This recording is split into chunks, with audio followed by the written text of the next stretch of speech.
Sederalun, kondisi jalan berlumpur dan licin ini berada di sepanjang desa Alubungkuh hingga Payalung Jalo, Kecamatan Pirak Timu, Aceh Utara. Tidak saja menyusahkan warga untuk melintas, tapi juga membahayakan karena rawan terpleset hingga terjatuh. Bahkan sejumlah murid terpaksa mengurungkan niatnya melanjutkan perjalanan ke sekolah karena seragam yang dikenakan berlumpur setelah terjatuh saat melintas. Jalan peninggalan Exxon Mobil ini sendiri sudah lama tak mendapat perbaikan, padahal menjadi jalur utama warga, murid sekolah, serta para santri. Pimpinan Dayah Kafilul Yatim Alubungkuh, Tengku Fahru Razi, berharap pihak terkait segera memperbaiki jalan ini menjadi aspal.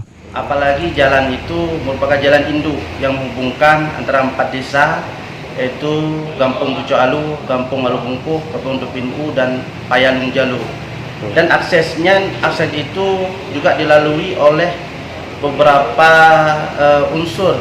Contoh, apabila ada orang yang ingin keperluan berbelanja ke Lok Sukun, itu juga jalan itu yang dilalui.